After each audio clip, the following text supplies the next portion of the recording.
How wonderful it would be if we were worthy of hearing the song of the grass. Every blade of grass sings a pure song to God, expecting absolutely nothing in return. It is wonderful to hear its song and to worship God in its midst. Rabbi Nachman of Breslau. Hello, everyone, and thank you so much for joining us once again, and welcome to our Messianic Mussar class on gratitude part 2. We lift up our Mussar study in the merit of our Messiah Yeshua of Israel. This class is all about understanding how to refine our character traits, self-improvement, and how we can practice and integrate biblical ethics into our daily lives. We begin with a blessing. We bless Hashem, who is the master and ruler of the universe, who gives us the Torah, and men and women who have compiled, who have studied meaningful information on Mussar. May this teaching become sweet for us, and may the Holy One, blessed be He, help us to understand the study of biblical ethics. May this study take root in our souls and awaken our senses. Blessed are you, O Lord our God, King and ruler of the universe, who gives us the ability to learn and to grow. All right, so in the last class, we discussed gratitude towards God, and we looked at how Abraham responded in the spirit of gratitude, and to Melchizedek, Jacob and David displayed the spirit of gratitude towards God when God bestowed a great blessing upon them. We also learned that showing gratitude towards God means more than just saying thanks. We can do something tangible by engaging in acts of kindness, giving our tithes diligently, and making ourselves available for others who need help. We can display gratitude in a number of ways. We can show hospitality. If we have good talent in music, teaching, or whatever talent or gift that we have, since it is Hashem that gives talent and wealth, we can engage in all different kinds of things. Supporting the widows and orphans and things like that. In Messianic Judaism, there is a wealth of opportunities to express gratitude to Hashem. Almost every prayer begins with the words, Baruch atah Adonai Eloheinu melech haolam. Blessed are you, O Lord our God, King of the universe. In Hebrew, a bracha, which means blessing, shares the same root word as ni, which is berek. Some Jewish thinkers believe that when we say a blessing and bend our knees and bow before God, we are in a position of gratitude, and thus proclaiming our recognition of the need for Hashem and our appreciation of His kindness. In most Messianic synagogues and in the rabbinical world, the Hasidic groups, conservative, Reform circles, on Shabbat, when we say a blessing to Hashem, we bend our knees and bow before the Holy One, blessed be He, because we are recognizing the goodness of our Creator. Blessed are you, Adonai, your God, is a declaration of thanksgiving. When we say a blessing, or when we bend our knees, we are opening up the door of trust, and we are making room for God to reign over us and our affairs. We are saying, Hashem, you are the only true God that rules and reign, and we are dependent on your goodness. And we are recognizing the good that you have done for us. When we understand how to elevate our thanksgiving to God with splendor and loftiness, then we will be more inclined to recognize the good in the world and thus develop an attitude of gratitude towards our neighbor and in the situations that we may find ourselves in from day to day. So the question is, how do we live our lives here on earth in a spirit of gratitude? According to Alan Marinas, the author of Everyday Holiness and the founder of the Mussar Institute, when gratitude is well established and flowing, it is a sign that your heart has been made right and whole. He also expressed that many of us tend to focus on the deficiencies in our lives, that we barely recognize the good that counterbalances them. He says that there is no limit to what we don't have, and if that is where we focus our attention, then our lives are inevitably filled with endless dissatisfaction. I'll repeat that. He says that there is no limit to what we don't have, and if that is where we focus our attention, then our lives are inevitably filled with endless dissatisfaction. So you can see, based on Alan's statement, if we continue to live our lives wanting more and more, being self-centered and focusing on the things that we don't have, then we will never be able to recognize the good in our lives and the good opportunities that were given to us by Hashem. And that is not a good place to be. What are you grateful for? You can begin by thanking God for your life and develop an appreciation for our bodily functions, very important. Our health, for our family and friends, for our homes, jobs, interests, passions. It's an endless list.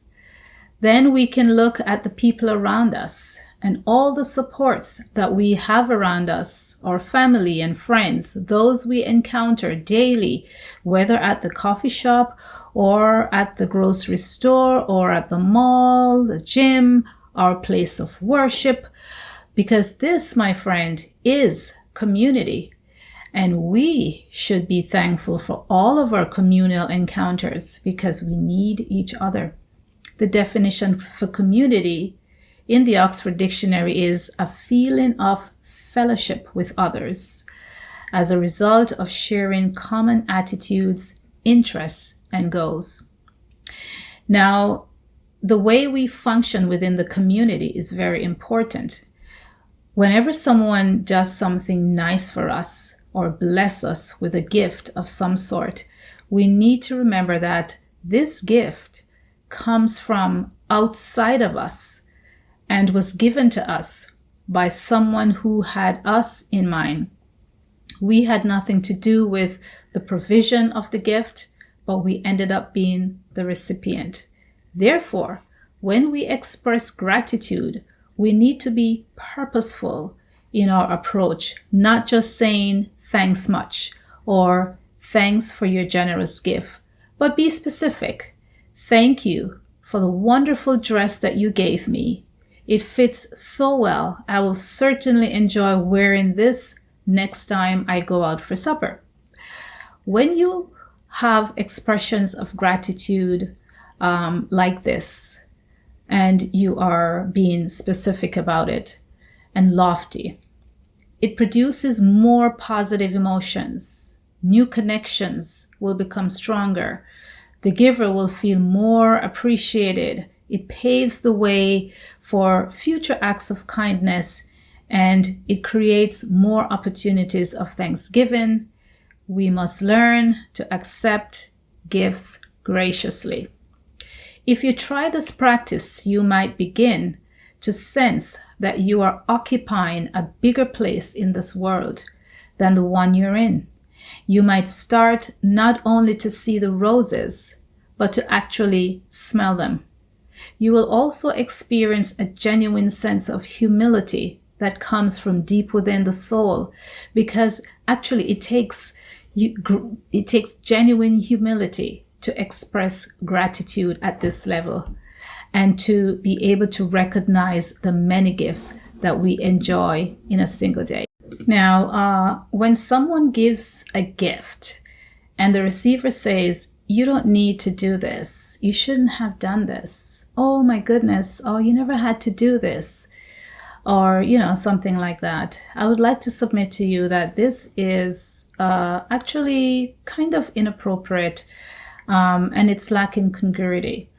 When you accept a gift in this manner, you are undermining the giver's effort, and you're elevating yourself in terms of social status, and sometimes this can be greatly offensive to the giver. This kind of response is not polite, and you are not able to recognize the good in the world around you. On the other hand, you may have responded this way because you think that you are undeserving of this gift. And this causes you to contend with your own self-worth. Again, it takes great humility to accept a gift generously. What if someone gives you something that you absolutely cannot accept? How would you handle this situation? This is tricky and can be a difficult maneuver, but it's possible. Every interaction you have with someone else, it will impact your relationship. It could be for the good, or it could have a negative impact. And so there is no easy way to decline a gift, but there is definitely a polite way. And even with the best response, the giver can still be affected in a negative way, just because you chose not to accept the gift.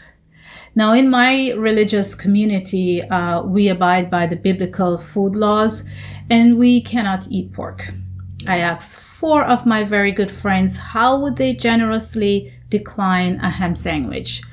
And these are their responses. I'd like for you to pay attention to these responses, and I will read them to you. The first person says, I would say, thank you for your kind offer, but I must decline because I don't eat ham.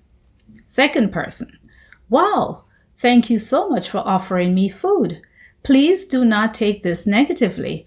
I have to be honest and tell you that I adhere to the dietary rules of my faith, which includes not eating pork. I appreciate your kindness. The third person says, thank you so much for your generous offer, but I am unable to eat that.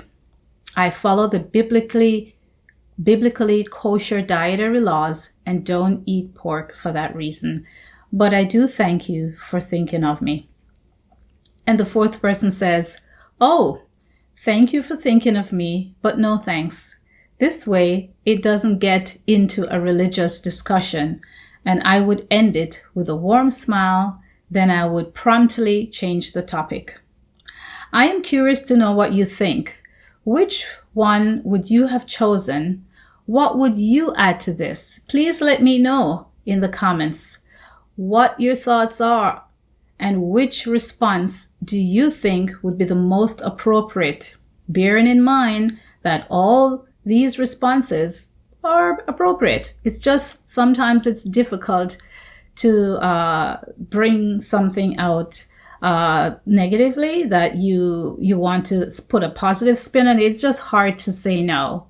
And sometimes it doesn't matter what you say or how polite you try to be, that negative messaging could still come through.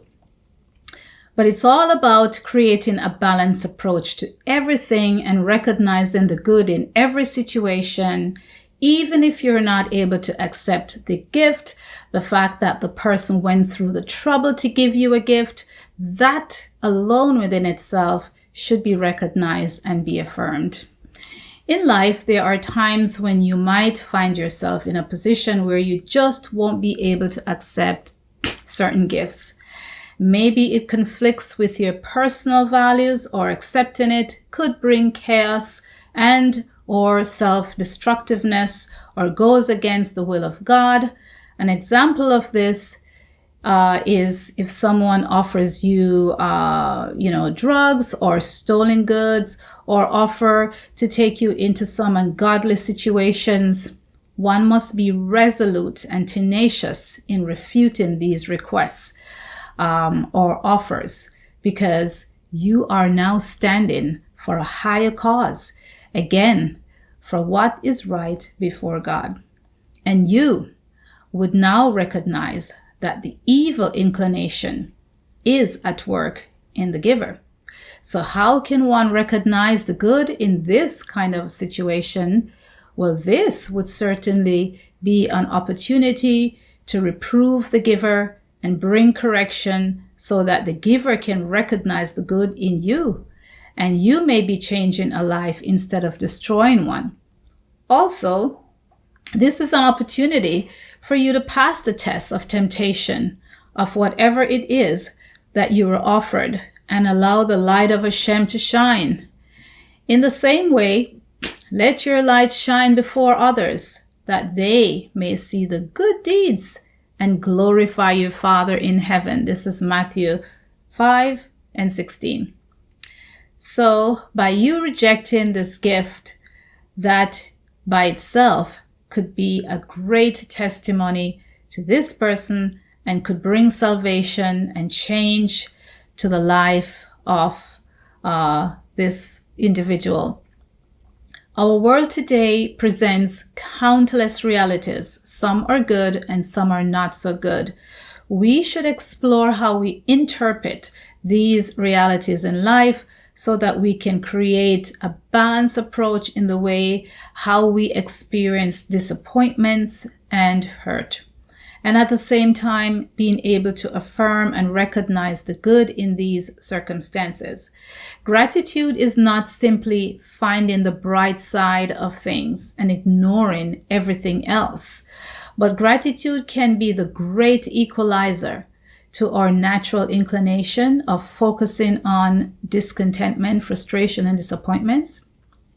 In the Mussar classics, Duties of the Heart, Rabbi Bakia of Spain, in the first half of the 11th century, he was the author of the first Jewish system of ethics, written in Arabic in 1040 under the title Guide to the Duties of the Heart, and translated in Hebrew by Judah ibn Tibbon in the year 1161 to 80 under the title Instruction in the Duties of the Heart.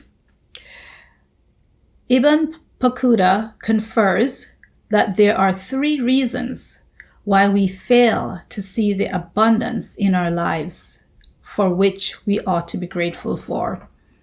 He says that we tend not to feel appreciative because we are so absorbed in worldly things and in the enjoyment of them. He continues by saying that physical pleasure can never be fully gratified, and so we pursue them endlessly, which keep us from being grateful for what we have. He continues by saying that we are so used to our gifts that we won't even really see them anymore. We have grown so accustomed to them that they appear to us as typical, permanent, remarkable features of our lives. Because we take them for granted, we don't see all the good that is in our lives for which we really could and should be grateful for.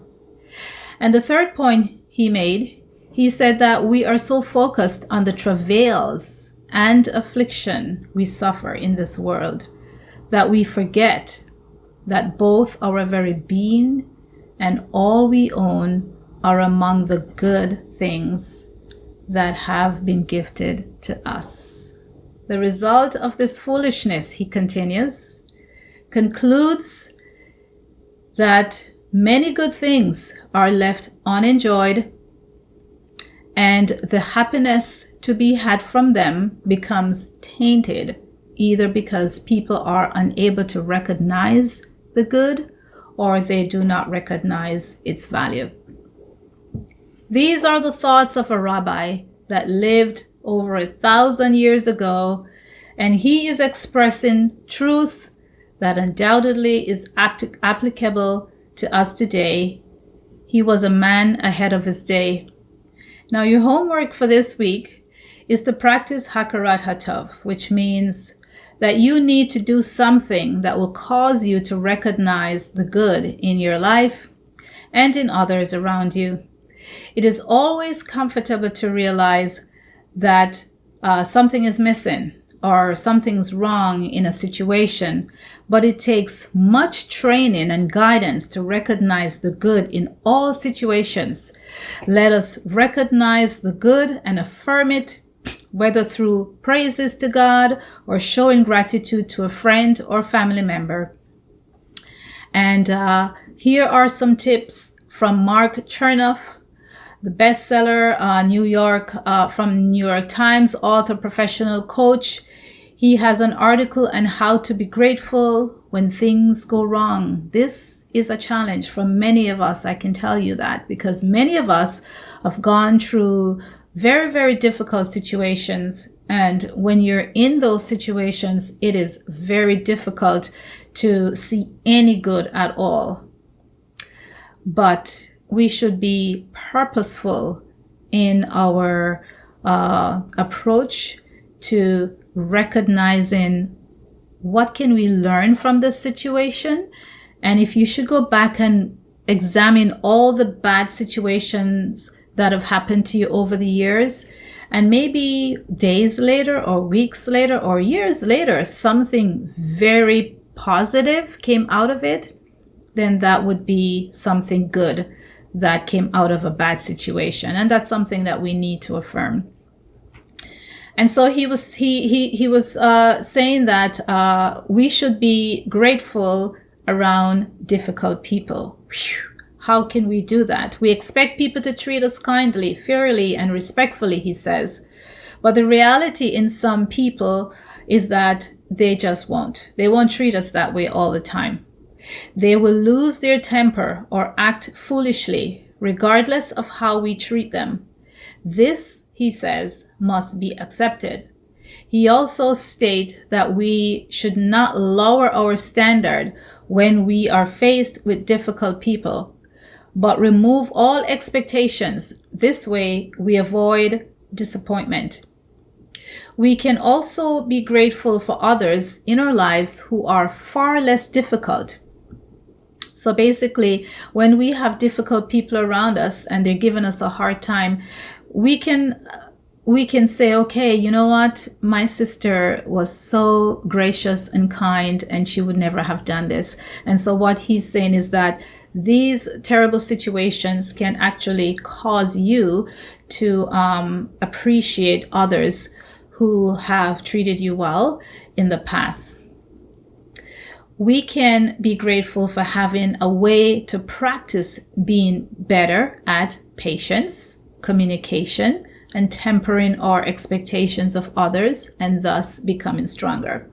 So basically, he's saying here that when we are faced with a difficult person, it is our opportunity to practice patience, communications, gratitude, and tempering our expectations of others, and thus becoming stronger. So what he's actually saying here is that when we are dealing with a difficult situation or a person, we need to use this experience to practice all the positive midots, or all the positive character traits. They all kind of come together when you're dealing with a difficult person. That is recognizing the good, even in the worst of times. Not an easy concept to grasp, but it is definitely a necessary one. Gratitude matters. Gratitude is a fundamental aspect of any meaningful relationship. It provides a powerful affirmation that binds friendship together. It helps us to feel more positive emotions that bring joy, love, and contentment to our dealings with each other, and causes us to enter into this honorable sequence of constantly edifying and building our relationship with each other. When we express gratitude towards our friends and our family, we also cause them to reciprocate and express gratitude towards us. Ways to show gratitude to a family member. We can show gratitude, and I found this online, this beautiful article, had about, I would say maybe 30 different ways how we can show gratitude, practical ways we can teach our kids. I just selected a few of them. The first one says, during dinner, have each person say one nice thing about the person to the right. Write a note. This person continue telling a family member that you appreciate them. The third one, cook a meal together. Or you can make a point of telling each person in the family that you love them. Leave encouraging notes in random spots for them to find. Compliment whoever made the meal you're eating. Tell a family member what a great job they're doing. As a son or a daughter, a mother, father, or whoever it is, give each of them a genuine compliment. Give lots of hugs. Offer to help with one chore and note that no one likes. And play a game together, read a book together, put on some music and dance together, be patient with each other, and so on. One may say, well, this is not really gratitude. This is just being nice. But I want to say that if you find yourself where you are not grateful for something or for someone, you won't be engaging in these acts of niceness or kindness. So it all goes together. When I say to you, oh, you're cooking today, can I help you with the dishes? I am actually saying to you that I appreciate you. And I'm very grateful that you're here and you're spending time with me, and I want to help you. I'd like to spend quality time with you as well. So these are some nice things that we can do with our family and all the people around us that we really love and appreciate. And, as we continue to study our scriptures, our Torah portions, the Parsha, we should always recognize within those Parsha, how can we improve our lives and what can we recognize that is good and that we can use to apply in our daily lives. Thank you so much once again for joining us. Let us continue to move forward in an attitude of gratitude. And as I always remind you to please like and subscribe if this video has offered you anything at all. I'll submit to you and ask you very kindly if you could like the video, if you could subscribe. And I thank you so very much for watching the video to the end. I appreciate your time very, very much. And I hope to see you soon once again. Our next Mussar topic will be on patience, a very big one. And that also will be another very exciting class. So thank you so much again. And please do not forget to subscribe so that you will be alerted when the next video is out. Thank you so much again and have a wonderful day.